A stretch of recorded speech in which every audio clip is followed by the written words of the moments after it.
Deacon Takimoyaka Tuivai and Elizabeth who will be interpreting for him tonight. I told Aka that if he wants to switch to English, he can do that, and Elizabeth will do the best she can. Fata ho Lotu, okay, fekau, mai to tang to be fare. Amen.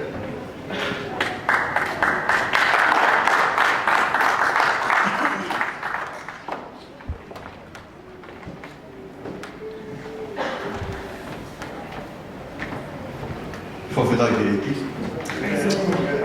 Ea, kong whamarolai ki whawhikau, kong ngā kong maari o kong te mā. Ke o tuata i he whiawhikani, i he waki Uike. O e tau whaopoini, wawhe uatori. I want to thank the pastors for the opportunity to be able to share the word of God and of Uike Lotu for 2023. O tu whoki i he whiawhini i he whawhawhonga i he grupo koe a Salifati. I'm here to represent our life group of Salifati. O ilo peo toa toa taha katoa pēpea me i ngai life group. Ki whamarolai ke o toa koe ngā kawhenga maari o koma. Ke o whawhawhonga i ata grupo Salifati i he whiawhini. And I count it an honor and a privilege to be able to represent my life group here tonight. Te o whenga o ku lerei taha, ke o omi ke mahino, ha whikau ke te kautolu, ka mihera lahi ke CCC. I'm going to try my best to really share the message, communicate the message that God has given to me, for you, from oldest to the youngest. Nā pēwho ki hangahi rea whiunga pia lea whainofua ki a Sister President. I want to make it clear and simple for me as well. Ko ilo pēo ko hoko ka tā pake te awe taim lahi taime o ko sio i o ku tukua pesi mua. Interpret. Kano winga ku peka mea whainofua e te whakatono lea I hatopunga o witai ke te whu pesete te au I rea koe. Yes, it's actually really hard to interpret, so be gracious tonight. Thank you. Ko te wiki whakeni o e whakahekeheka.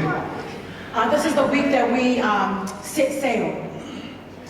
Nā kunofo pia o whakakaukau ki he koe tau kotoa pia o kui pia piloa e wiki koe ni hangi koe lape nei whai he tau whai whekau ka wiki o e whakahekeheka o e whakawholau o e tapuia. I was sitting and I was thinking, and every week when we have the first week of the year, it's always considered the year that we set sail for the rest of the year. Pia koe mea opo mai ka te kautolu koe ha o whanonga te ke wholau pia mo ia he waka. And the thought that I want to bring to us this evening is, what do we want to take with us on this journey? Ka ko whakakaukau ki he mooni koe ni, ko ki tautolu koe waka ko ni, ko koe pia mo au o ku taheka ki he waka o ke koe pāsese koe. And I was thinking, when we set sail for this journey, we're not just passengers on this boat. He ka paru te ke hoko koe pāsese te ke whaefi waka. Because if you're a passenger, then it'll be too crammed. Te ke mohe koe ia. You're going to fall asleep if you're a passenger. Ka wikai ke ui ki tau taru ke tau heka ki waka o mohe, o kui ki tau tau ke tau heka ki waka o hoko koe kau waka. But we're not called to sit on this boat as passengers, but we're called to sit on this boat as voyagers, as captains. He ko hono uhi ngā ka pau te ke hoko ko ha tamataha pāsese te ke mau holo I loto waka. Because the reality is that if you remain a passenger, then you'll be shipwrecked. Ka I o hoko koe a koe kuru koe a ki he eki waka te ke hoko koe kai takapoa ki waka. But if you join in as a crew member of this ship, then you'll be a blessing. Whakamana koe wholau lo. And I want to remind you that this journey, it's a long journey. Okay, ona ke amanaki te ke heka hake peheni, pe hanga koe waka koe au ki wawao mo eua mo whewhua I tonga hake pe koe aheni. E amanaki lau hoa pe kwa ki hifo. This is not like those boats where you get to a destination or an island and you can get off. Ka koho o teu te ke heka I he tau ka kato taha. Or you must prepare to stay on this boat for the rest of the year. Lahe tai mea A lot of times people give up when they're on this boat. A lot of them think that they're going to get off. But listen, don't ever think that you'll get off this boat. The help of the people, that person that you need is on this boat.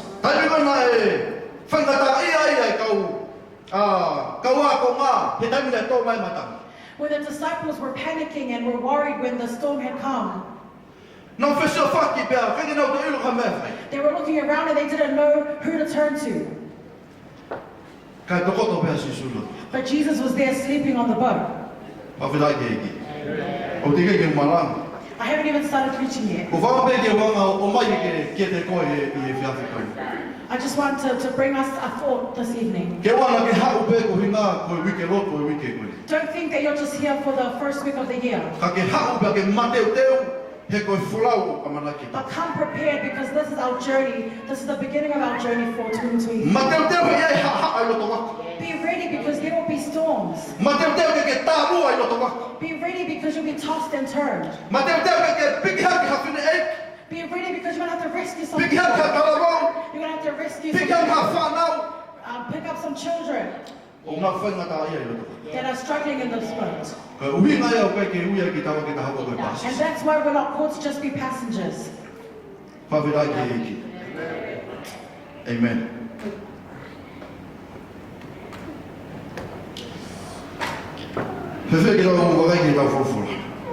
If you have your word, please turn with me.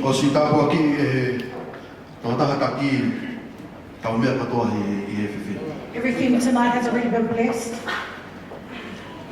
And now we turn to the word of God. When I was asked to preach this evening,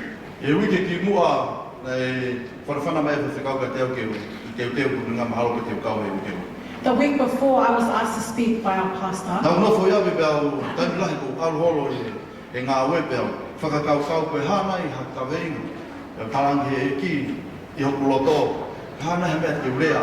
I was sitting at home and I was thinking, I'm going to work and things. What God, what's the theme? What's the message that you want for me to speak on? And then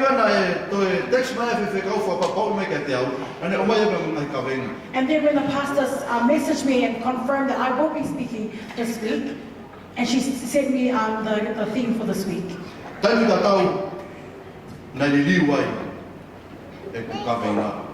At that same time, my theme had also changed. The same thing that the pastor was saying on Sunday, we must enlarge our territory.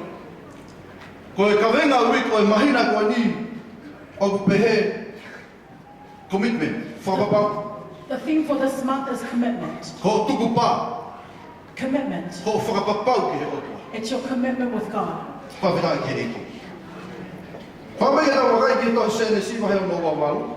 So I'm going to be preaching from Genesis 22. I'll read a few verses from there.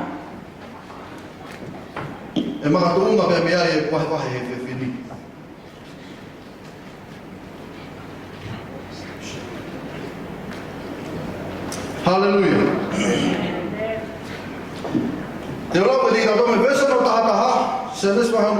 Genesis 22 verse 11 to 22.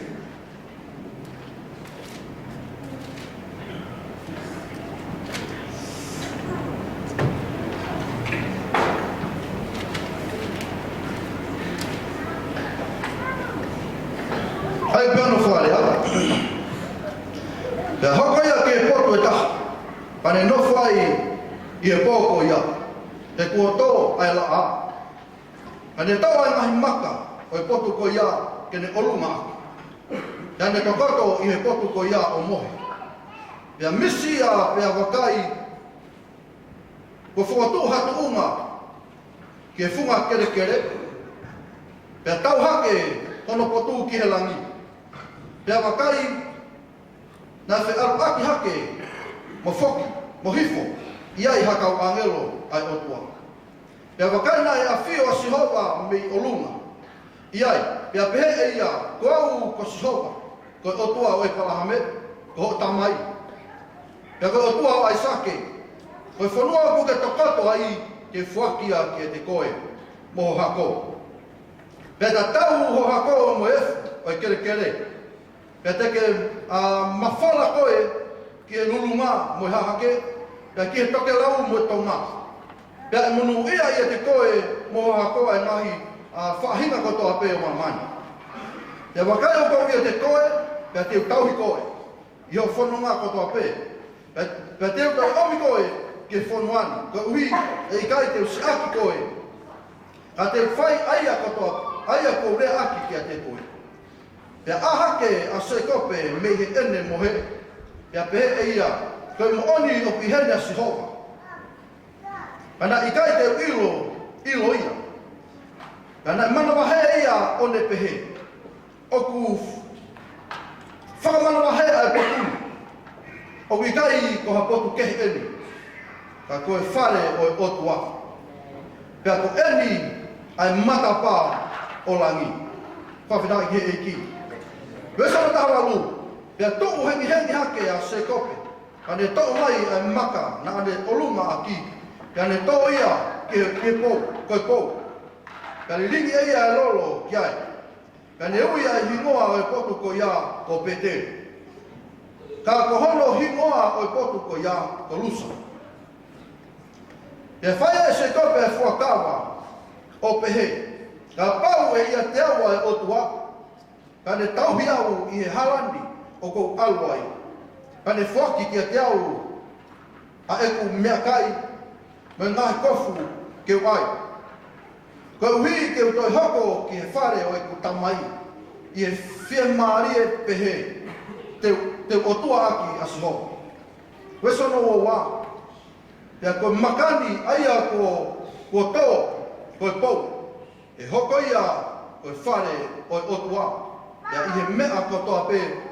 Te ke tuku mai ki te au. Te u alu mo oni. Te u atu mo oni hono wahe hongo fulu ki te koe. Genesis 28 verses 11 to 22. So Jacob came to a certain place and he stayed there all night because the sun had set. And he took one of the stones of that place and he put it at his head and he lay down in that place to sleep. Then Jacob dreamed, and behold, a ladder was set up on the earth, and its top reached to heaven. And there the angels of God were ascending and descending on this ladder. And behold, the Lord stood above it and said, I am the Lord God of Abraham your father and the God of Isaac. The land on which you lie I will give to you and your descendants. Also your descendants shall be as the dust of the earth. You shall spread abroad to the west and the east, to the north and the south. And in you and in your seed all the families of the earth shall be blessed. Behold, I am with you and will keep you wherever you go, and will bring you back to this land. For I will not leave you until I have done what I have spoken to you. Then Jacob awoke from his sleep and said, Surely the Lord is in this place, and I didn't know it. And he was afraid and said, How awesome is this place! This is none other than the house of God, and this is the gate of heaven. Then Jacob rose early in the morning and took the stone that he had put at his head, set it up as a pillar, and he poured oil on top of it. And he called the name of that place Bethel, but the name of that city had been Luz previously. Then Jacob made a vow, saying, If God will be with me and keep me in this way that I am going, and give me bread to eat and clothing to put on, so that I come back to my father's house in peace, then the Lord shall be my God. And this stone which I have set as a pillar shall be God's house, and all that you give me I will surely give a tenth to you. And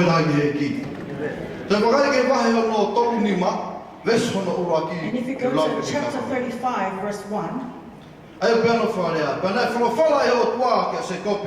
Tu hake o alu ki pēteri, kia nofo ai, ka ke ngahi iai ai eswhera lau ki he otua. Aia nai hake te koe i o hola me ao o ho tau kete ko iso. Then God said to Jacob, Arise, go up to Bethel and dwell there, and make an altar there to God, who appeared to you when you fled from the face of Esau, your brother. This is a story that I believe a lot of us are familiar with.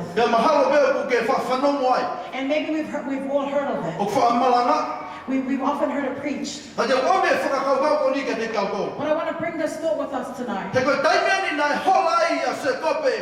Pea mihe no te hina ko ia ko Isoa. Because this is when Jacob was fleeing from his brother Esau. Whakakaukau ko o me e whia whini. The thought that I want to bring with us tonight, Tō ia me verse ulu aki wahe ono tolu ni ma. it's taken from Genesis 35 verse 1. Koe whakakaukau o pēno wharea. This is the thought. Koe whakibeki pēteri o whakafo'ou ho wāpea mo e otua. Return to Bethel and renew your relationship with Whawhina God. i ke e ti. Tala mai ko pēteri. Koe wharea o siho. It tells us that Bethel is the house of God. Pea koe hae pala palema na ke whauai. So whatever problem you face, Pea koe hae mea ku ke whauai ai he taimini. whatever you might be going through right Whanau mai now, ko tala atu kia te koe. Okay, e tāri kia. there's an answer to this. Ko whoki pē ki pēteri. Return to Bethel. Whawhina i ke e ki. Tala mai e whulawhula. Taimi ko ia na e holo ai ko tamai ko ia.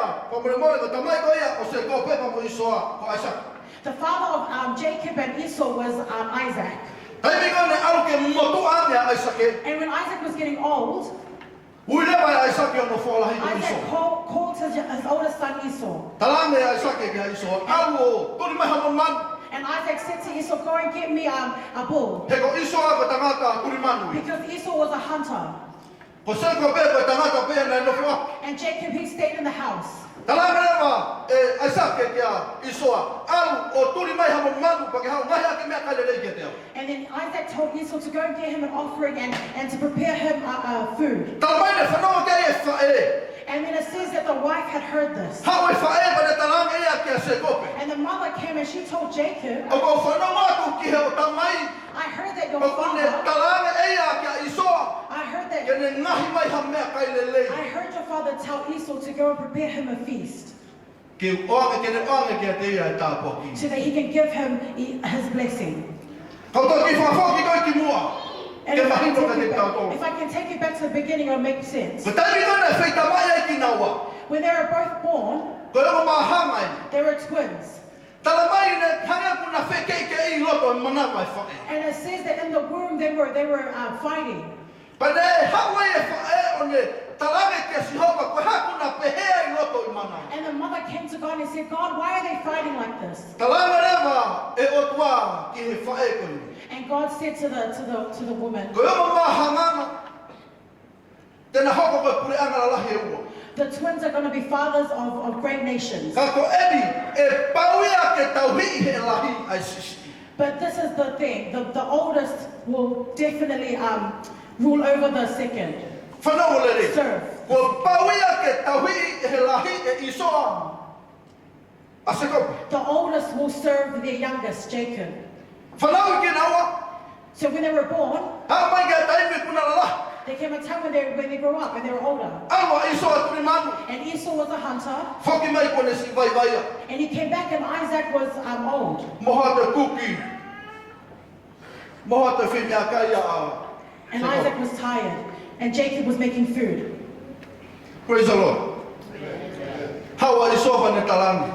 Mai ha mea kai ki ukai. So Esau went hunting, and he was tired when he came back home, and Jacob was making food, and he asked his brother, can you make me some food? Ko Isoa. Ko tangata pēno no natula. And Esau, this is his nature. Ai aha ne mea e whia mau. Taimi pe koia. If there's something that he wants at that moment, Ko se kope.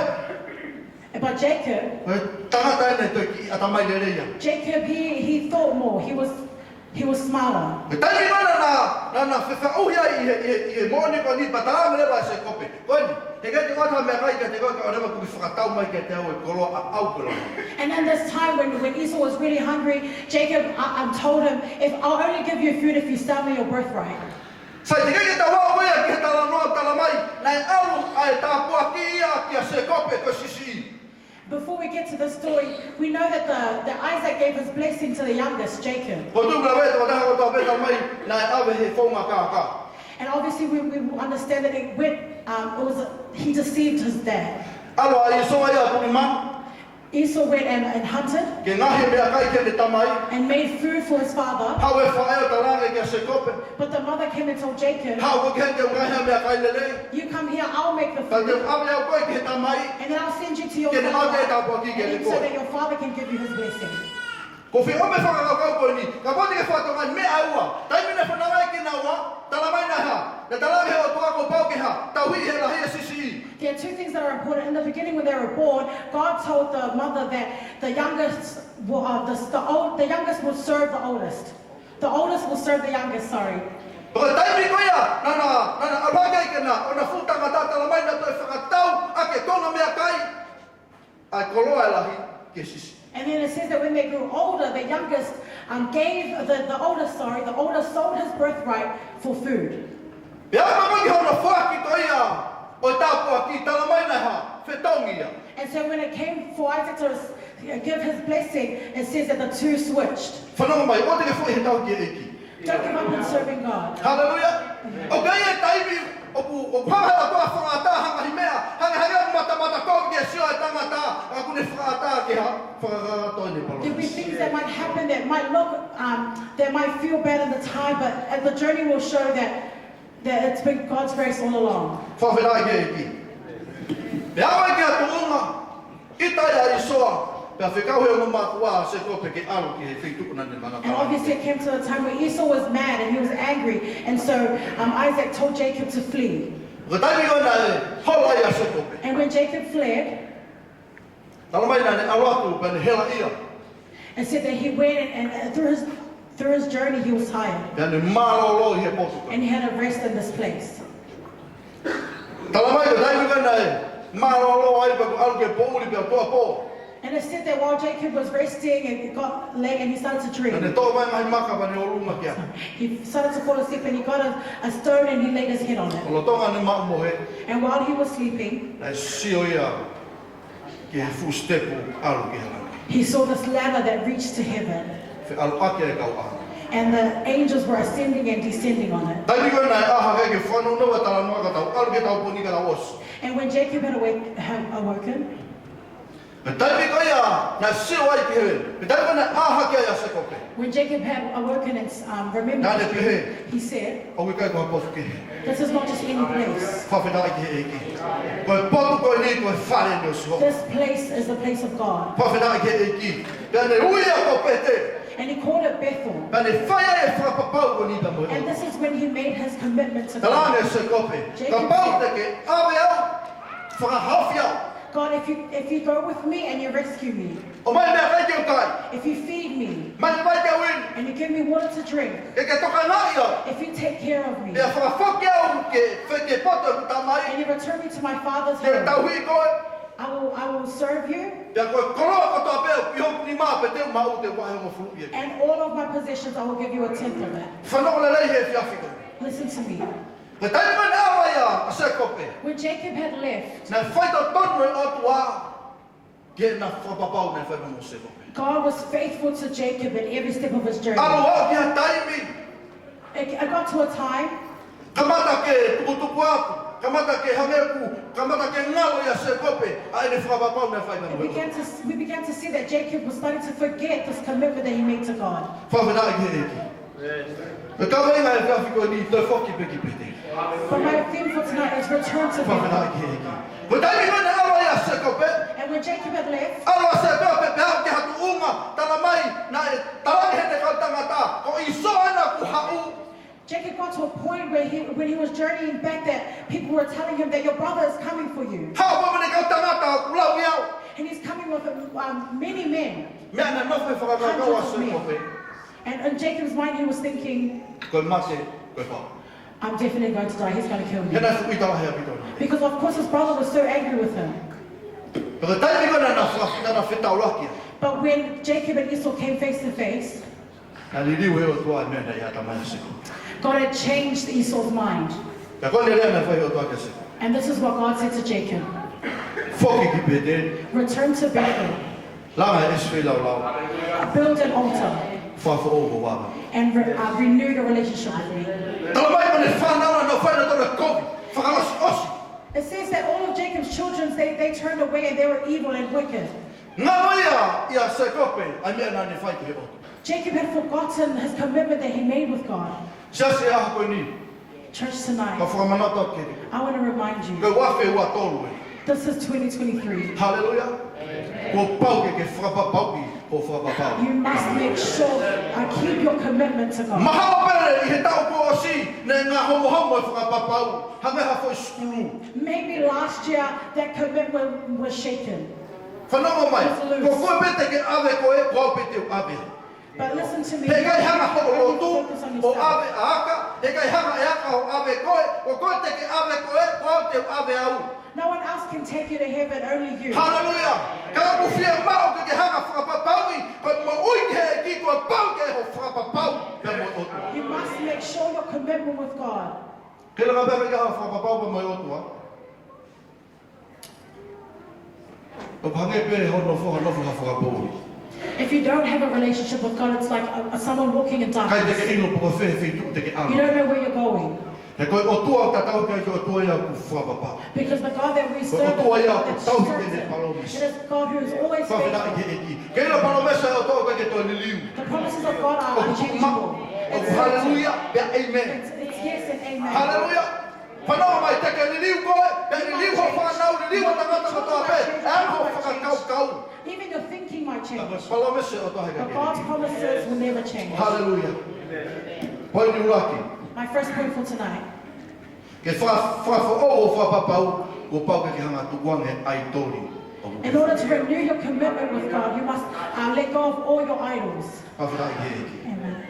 Wai no tōku ni mātara mai whawhorava, tai nuana lea o toa ki a se kope. In chapter 34, it said that when God told Jacob to return Ko to mea kona ke whowai, the things that you're going he ke through, ke te aha potu, ke ke alo kia, ke whaia i ta whakapapau, ke whaia ho whafo ou, whoki pe ke whare o siwa.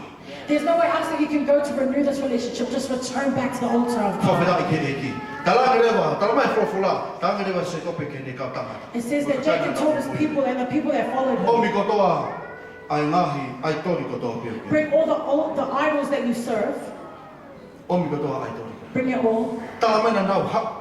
And it says that all the people came with their Ta idols. koe nau au holo o ke pena whanki o And then you realize that as they journeyed, they had all these Ta koe me idols. aia na nau stuck ai ki nau tau heanga mo ui kono ngā, ne pena whanki o tu.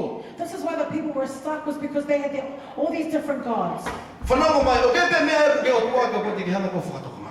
Listen to me, there are things that you serve as idols, but you don't Ka pauhega te ke whakatoko ngā i, ke toko ki tu ai tori ko ia, te ke stuck a pe koe he taimi, he kai pe ke hallelujah ki te If koe. you do not remove those idols, then you'll stay in the same cycle of sin.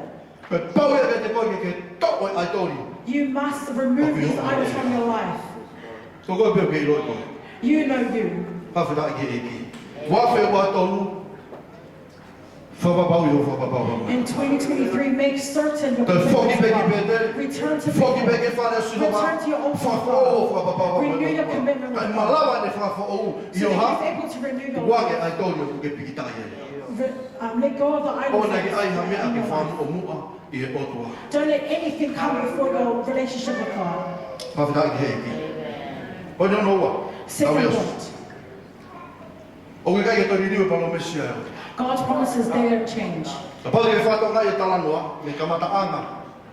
Ai mo ui koia se kope. If you notice the story, from the beginning of Jacob's story, Nai osu palo mesi pe otua, God promised from the beginning, e ahona ne makuai e tāpua ki. in the very moment that he received his Ko pau blessing, ke ne tāpua ki a se kope. E tāpua kotoa God pe. made sure that he blessed Jacob along his journey. Meko haa whakakau kau e tangata. Regardless of what people had thought, Meko haa whakakau kau e sesi ke te koe. regardless of what the Meko church haa had whakakau done, kau hokau ngā mui mui ke te koe. regardless of what the Haa people whakakau kau e whamiri ke te koe. Whanonga mai ko talot ke te koe aho koe ni. Owa te tokana ki ai. He kuke ku mau mea tua kuma ne promisi. because God's promises are Hallelujah. unchangeable. He kai ka taime ni liwe He will never change his promise over your life. Hallelujah. Amen. He kai ka taime ni liwe promisi. There's no one that can change the promises of God. O koe foi mamani o tamo ia ino foi mamani koe ke whai no fuma. The world that we live in is not an easy world, He kono hunga o koe ko he vani. because this is not heaven. Hallelujah. Koe taimi ko ta hawa lotu toi ta pupuange. E taimi ko tuki e te rolo i o tua. And when we come to church, the earth that we live in, the attacks are greater. Ka whaam ke wanga pasa ke te koe wharotalahi koe ni e whiwhini. And I want to encourage us tonight. Ka more more foki ki pete. Please return to Bethel. Koe tau whaonga wafe wa tolu. This is a new year. Whawhao ho whapapau pa mua. Renew your commitment with God. Whawhira eki eki. Whawhao ho whapapau pa mua. Renew your commitment Tala mai e with God. whawhora. Toi tani e la. Ina toko e toko tolu siu. It says that Tala me in tui Daniel ka pau e. there E are kai ka pau hika te mō puno. E riki mō toki and whonisa. the king told him that if you guys do not bow down to me, I will throw you into the furnace. Tala mai whawhora na kai ke na wha. Na kai ke na puno na But the Bible says that the 3 Jews did not bow a knee to Koe halo him. unga nei na whapapau pe Why? musu. Because they had a commitment to God. Koe tai me ngō kai ho whapapau pa me o tō kai amanak le rei. And when you have a commitment to Koe tai mo kai ho God, whapapau pa me o tō kai tā puaki. when you have a commitment to Koe tai mo kai ho God, whapapau pa me o tō o kai e palo mese o tō te whakakakato when you have ki a koe. commitment to E God, mō God has whamiri. promises over your life and your family. Pawhita ki eki. Te whea lote. And what about Ruth? Tala mai na talange. Naomi, no whakahu koe te aha tangata ki ake. And it says that Naomi told her to stay with the one that I have for you. I'm too old. Nea e whakapapau e loto. But Ruth had a commitment. I ku anga tala noa i he mo ui e whiwhine koe ni. At the end of Ruth's story, what happened? God blessed her. Koe mo ui ke e ki ko pau ke hau whakapapau. Your life, the journey with God, there must be a Ka commitment. pau ka ke hau whakapapau. Whanau me ka tākia te koe kohopa ka ku lere ta ware pe. If there is no commitment, then your boat will just go Koe anywhere. hau whakapapau ki he o tua he tau. What is your commitment with Tai whanau God? mo ui mea ki e kina tāne e ki ke te whoki au pe me. When I got saved, I told God that I'm not going to Koe turn from whakapapau you. e nei whahita imi. That was my commitment. Tau e mo ui whatara But mo wak mai ki a hoi now ke as I grow whamiri. up, now that I have a family, Neo ma tau nou ka ko ke mana tu le rei pe whakapapau. regardless of the shortcomings, Pero ha mea I tō kei e commitment. mo ui a ko ni ko ke mana tu le rei pe Even the things whakapapau. that I go through E now, ta I still tau e have me ki a a te au, commitment. ko paupe e kai ke ngaro ai otua mo ni mea nei whai ke te. Regardless of what I go through, I still Pe remember. koe ha lau mai a kakai, koe ha lau mai a whamiri, koe ha lau mai a siasi.